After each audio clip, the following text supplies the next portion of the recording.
Hello everyone, welcome to my YouTube channel Payel series. Somehow আমাকে healthy রেসিপির ব্লগটা remove করতে হয়েছে। সো আমি ভাবলাম যেহেতু আমি রিমুভ করে দিয়েছি তো আর একবার আপনাদের সাথে শেয়ার করে নিই, কারণ হেলদি রেসিপি তো সবারই কাজে লাগে। তো রেসিপিটা দেখতে গেলে ভিডিওটা আপনাদের পুরোটা দেখতে হবে, স্কিপ করলে চলবে না। এবং যদি সাবস্ক্রাইব না করে থাকেন আমার চ্যানেলটা অবশ্যই সাবস্ক্রাইব করে নেবেন। যেহেতু হেলদি রেসিপি, অত খাটাখাটুনি নেই, অত ঝুট ঝামেলাও নেই, বাড়িতে যা সবজি আছে তাই দিয়ে আপনি বানিয়ে ফেলতে পারবেন। আমি নিয়ে নিয়েছি একটা বাঁধাকপি, যেটার আমি অর্ধেকটা অ্যাড করব। নিয়ে নিয়েছি একটা গাজর, সুইট পটেটো, পেঁয়াজ আর লঙ্কা। যেহেতু আমি গোলমরিচ অ্যাড করব তাই আমি একটাই লঙ্কা নিলাম। আর আপনারা চাইলে গোলমরিচ বা লঙ্কা যে কোনো একটা নিজেদের স্বাদ মতন অ্যাড করতে পারেন। এখানে আমি নিয়ে নিয়েছি হলো soybean. Soybean is good for health, আর এটা প্রোটিনেরও কাজ করে। সো আমি যেহেতু এটা ভেজ বানাচ্ছি, এতে কোনো ডিম বা মাংস অ্যাড করব না, তাই আমি সয়াবিনটা নিয়ে নিয়েছি। এখানে সবজিগুলোকে কেটে নিয়েছি অলরেডি, আর সয়াবিনটাকে গরম জলে ভাপিয়ে নিয়েছি, মানে সেদ্ধ করে নিয়েছি সফট করে। আপনারা দেখতেই পাবেন এতটাই সফট হয়েছে যে দুটো টুকরো হয়ে যাচ্ছে একটুকুনি টিপলেই। সো এরকমই সফট করে সেদ্ধ করতে হবে। এবং অন্যদিকে আমি পেঁয়াজ আর লঙ্কাটাকে আলাদা করে কেটে রেখে দিয়েছি সাইডে। এখানে জল গরম করতে বসিয়ে দিয়েছি।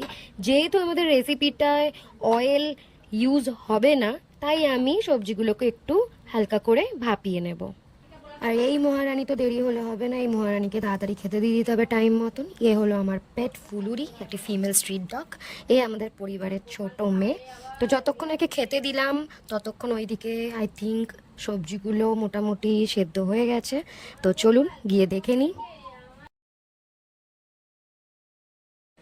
সবজিগুলো মোটামুটি সেদ্ধ হয়ে গেছিলো।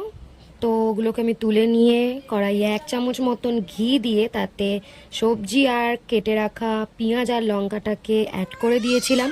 তো যারা বলে যে ঘিয়ে ওয়েট বাড়ে, তো এটা একদম ভুল কথা। ঘি অ্যাকচুয়ালি ফ্যাট বার্নারের কাজ করে, তাই আমি তেলের বদলে ঘিটাই প্রোভাইড করব সকলকে। তো আমার আইডিয়া অনুযায়ী যেটা আমি জানি সেটা বললাম। তো পরে এতে আমি সয়াবিনগুলোকেও অ্যাড করব, এগুলো একটু ভাজা ভাজা হয়ে যাওয়ার পর। তো সবজিগুলো মোটামুটি আধ ভাজা হয়ে যাওয়ার পর আমি সয়াবিনটাকে অ্যাড করে দিয়েছি। এবং পরে এতে স্বাদ মতন একটু নুন আর গোলমরিচও অ্যাড করে নিয়েছিলাম। তো একটু নাড়াচাড়া করে এটাকে ফ্রাই করে নেব।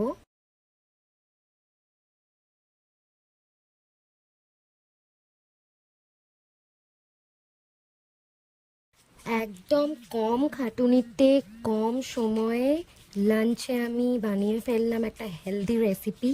দেখতেই পাচ্ছেন একদম অয়েল আমি অ্যাড করিনি, 1 চামচ ঘি দিয়েই আমি পুরো ব্যাপারটাকে ফিনিশ করেছি। তো নিজের জন্য আগে একটু আলাদা করে তুলে নেবো, কারণ আমার এই রেসিপিটা আমার মায়ের খুব পছন্দ। তো এটা মাও খাবে। তো আমি আমার নিজের জন্য তুলে দেন মায়ের জন্য একটু রেখে দেবো।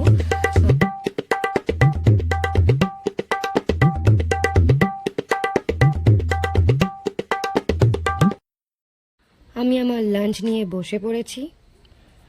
ভালোই হয়েছে, আপনারা ট্রাই করতে পারেন। যারা দেখে ভাববেন যে একদমই সিম্পল, না, খেতে খুব সুন্দর লাগে।